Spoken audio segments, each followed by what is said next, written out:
Hello दोस्तों, स्वागत है आपका मेरे YouTube चैनल पर। दोस्तों आज मैं फिर से हाजिर हूँ जीव विज्ञान के 50 महत्वपूर्ण प्रश्नों के साथ। दोस्तों अगर आप किसी भी एग्जाम की तैयारी कर रहे हैं तो वीडियो को लास्ट तक देखिएगा।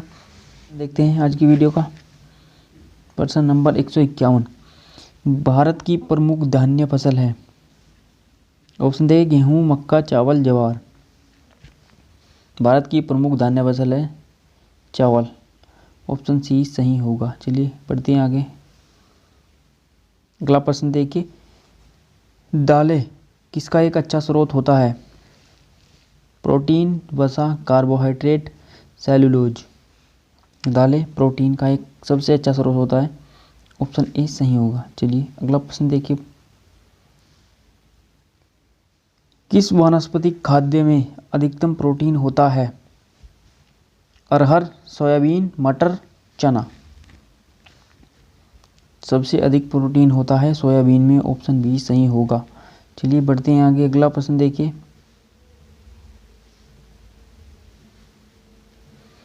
निम्नलिखित में से कौन सी फसल मृदा को नाइट्रोजन से भरपूर कर देती है? मक्का, ज्वार, मटर, चना। जी हाँ दोस्तों, मटर। ऑप्शन सी सही होगा। चलिए अगला प्रश्न देखिए, दालचीनी पेड़ के किस भाग से प्राप्त की जाती है? पुष्प, जड़, छाल, पत्तियां। छाल से। दालचीनी पेड़ की छाल से प्राप्त की जाती है। ऑप्शन सी सही होगा। चलिए अगला प्रश्न देखिए, तारपीन का तेल किससे प्राप्त होता है? देवदार से, चीड़ से, माइकम से, नेटम से। तारपीन का तेल किससे प्राप्त होता है? चीड़ से। ऑप्शन बी सही होगा। चलिए अगला प्रश्न देखिए, लिटमस प्राप्त होता है जीवाणु से, शैवाल से, कवक से, लाइकेन से। लिटमस प्राप्त होता है लाइकेन से। ऑप्शन डी सही होगा। चलिए अगला प्रश्न देखते हैं, पौधे में जल का परिवहन किसके द्वारा होता है? फ्लोएम, त्वचा, जाइलम, केशिका। पौधे में जल का परिवहन होता है जाइलम के द्वारा। ऑप्शन सी सही होगा। चलिए अगला प्रश्न देखिए, भूमि में पौधे की जड़ों के लिए उपलब्ध जल होता है गुरुत्वीय जल, आर्द्रताग्राही जल, केशिका जल, इनमें से कोई नहीं। केशिका जल। ऑप्शन सी सही होगा। अगला प्रश्न देखिए, पौधे की वृद्धि के लिए कितने आवश्यक तत्वों की जरूरत होती है? ऑप्शन देखिए 5, 11, 15 और 16। पौधों की वृद्धि के लिए कितने तत्वों की आवश्यकता होती है? 16। ऑप्शन डी सही होगा।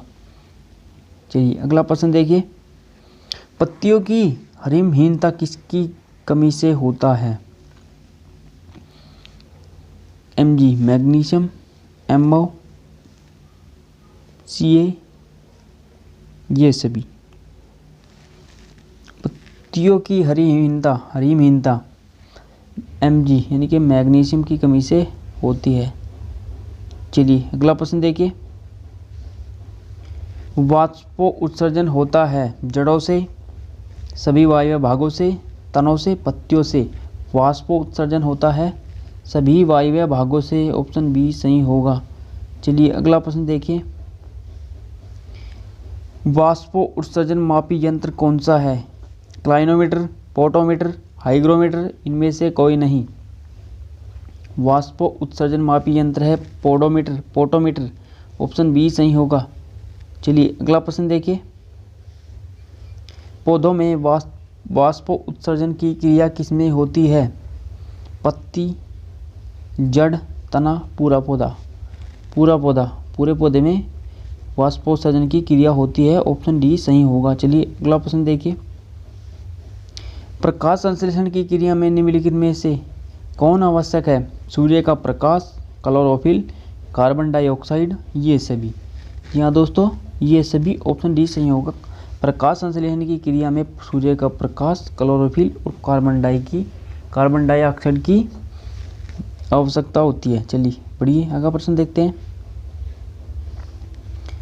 प्रकाश संश्लेषण की क्रिया में निम्नलिखित में से क्या बाहर निकलता है?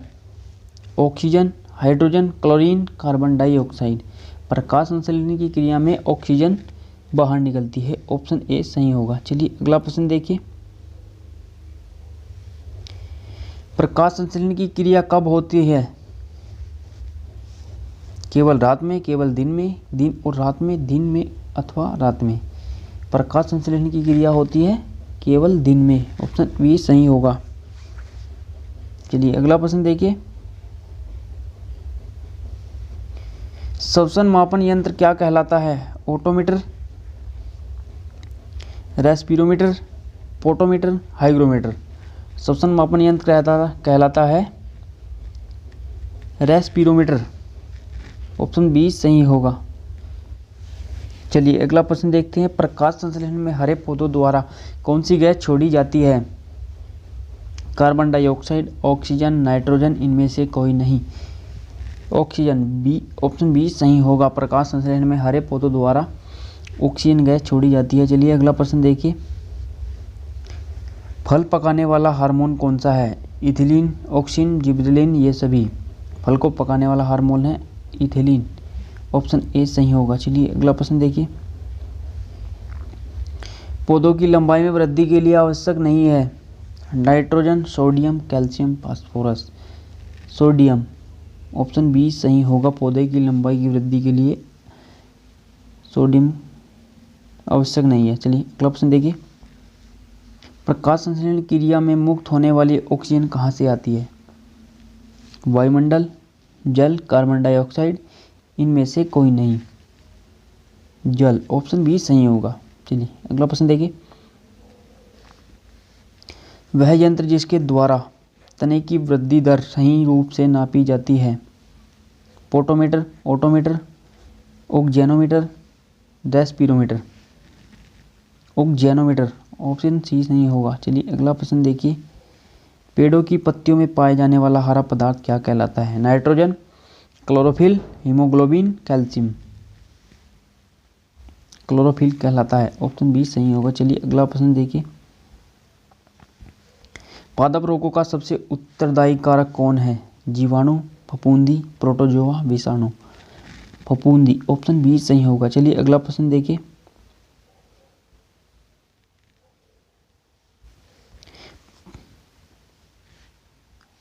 अगला प्रश्न देखिए, पेड़ व पौधे का खाना तैयार करने की प्रक्रिया क्या कहलाती है? फोटोसिंथेसिस, मेटाबॉलिक सिंथेसिस, कार्बोहाइड्रोलिसिस, इनमें से कोई नहीं। पेड़ व पौधे का खाना बनाने की क्रिया कहलाती है फोटोसिंथेसिस, ऑप्शन ए सही होगा। चलिए अगला प्रश्न देखिए, निम्नलिखित में से कौन सा पादप हार्मोन बौने पौधों को लंबा कर देता है तथा फूल बनने में भी मदद करता है? ऑप्शन देखिए, इथिलीन, ऑक्सिन, जिबरेलिन, इनमें से कोई नहीं। Gibberellin, option C. चलिए अगला प्रश्न देखिए, छुई मुई की पत्ती में गति होती है? दिशानुकुंचन, कंपानुकुंचन,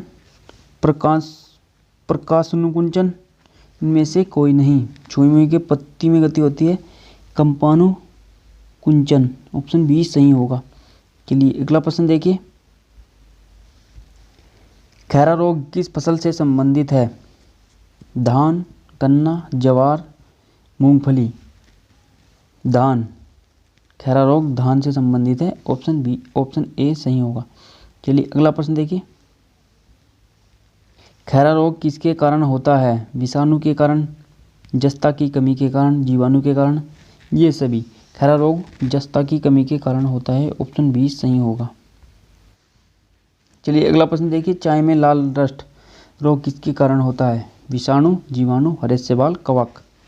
चाय में लाल रस्ट रोग हरे शैवाल के कारण होगा, ऑप्शन सी सही होगा। चलिए अगला प्रश्न देखिए, नींबू का कैंकर रोग किसके कारण होता है? जीवाणु, विषाणु, शैवाल, कवक। जीवाणु के कारण, ऑप्शन ए सही होगा। नींबू का कैंकर रोग जीवाणु के कारण होता है। चलिए अगला प्रश्न देखिए, मिलीबग किस फसल से संबंधित है? मूंगफल, मूंगफली, सरसों, गन्ना, ज्वार। मिलीबग सरसों से संबंधित है, ऑप्शन बी सही होगा। चलिए अगला प्रश्न देखिए, गेहूं से संबंधित रस्ट रोग पर कार्य करने वाले वैज्ञानिक हैं? केसी मेहता, डीडी पंत, बीरबल साहनी, इनमें से कोई नहीं। गेहूं से संबंधित रस्ट रोग पर कार्य करने वाले वैज्ञानिक हैं केसी मेहता, ऑप्शन ए सही होगा। चलिए अगला प्रश्न देखिए, अग्नि निर्जा रोग किससे संबंधित है? नारियल, नारंगी, सेब, अंगूर। अग्नि निर्जा रोग सेब से संबंधित है, ऑप्शन सी सही हो। चलिए अगला प्रश्न देखिए, सिट्रस कैंकर है नींबू का एक रोग, नींबू की प्रसिद्ध कीट, नींबू की प्रजाति, इनमें से कोई नहीं। सिट्रस कैंकर है नींबू का एक रोग, ऑप्शन ए सही होगा। चलिए अगला प्रश्न देखिए, आलू में ब्लैक हार्ट का कारक कौन है? ऑक्सीजन की कमी, पोटेशियम की कमी, बोरान की कमी, तांबे की कमी। आलू में ब्लैक हार्ट का कारक है ऑक्सीजन की कमी, ऑप्शन ए सही होगा। चलिए अगला प्रश्न देखिए, पादपों में बना खाद्य पदार्थ पौधे के विभिन्न अंगों में किसके द्वारा पहुंचता है? फ्लोएम, कार्टेक्स, जाइलम, इनमें से कोई नहीं। फ्लोएम के द्वारा, ऑप्शन ए सही होगा। चलिए अगला प्रश्न देखिए, पादपों में जल तथा खनिज लवणों का संचालन किसके द्वारा होता है? फ्लोएम, जाइलम, कार्टेक्स, पित्त। पादपों में जल एवं खनिज लवणों का संचालन जाइलम के द्वारा होता है, ऑप्शन बी सही होगा। चलिए अगला प्रश्न देखिए, डेसिबल किसे नापने के लिए प्रयोग में लाया जाता है? वायु में कण, पेशाब में शक्कर, वातावरण में ध्वनि, इनमें से कोई नहीं। डेसिबल किसे मापने के लिए प्रयोग में आता है? वातावरण में ध्वनि, ऑप्शन सी सही होगा। चलिए अगला प्रश्न देखिए, वंशागति के अध्ययन से संबंधित जीव विज्ञान की शाखा क्या है? अनुवांशिकी, शारीरिकी, कोशिका विज्ञान, इनमें से कोई नहीं। वंशागति के अध्ययन से संबंधित जीव विज्ञान है अनुवांशिकी, ऑप्शन ए सही होगा। चलिए अगला प्रश्न देखिए, निम्नलिखित में से किसको अनुवांशिकी का पिता कहा जाता है? मेंडल, वीजमान, डार्विन, केसी मेहता। मेंडल को अनुवांशिकी का पिता कहा जाता है, ऑप्शन ए सही होगा। चलिए अगला प्रश्न देखिए, जीन शब्द का प्रतिपादन किसने किया? DD Pant, Johansson, Mendel, Darwin. Gene शब्द का प्रतिपादन किसने किया था? जोहानसन ने, ऑप्शन बी सही होगा। चलिए अगला प्रश्न देखिए, जीन्स बने होते हैं आरएनए के, प्रोटीनों के, डीएनए तथा आरएनए के। जीन्स होते हैं डीएनए के, ऑप्शन सी।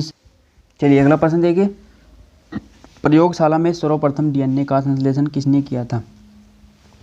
खुराना ने, मिलर ने, डार्विन ने, इनमें से कोई नहीं। डीएनए का सर्वप्रथम संश्लेषण किया था खुराना ने, ऑप्शन ए सही होगा। चलिए अगला प्रश्न देखिए, किसके द्वारा आनुवंशिकता के विज्ञान को आनुवंशिकी कहा गया? वाटसन, मूलर, मेंडल, इनमें से कोई नहीं। वाटसन, ऑप्शन ए सही होगा। चलिए अगला प्रश्न देखिए,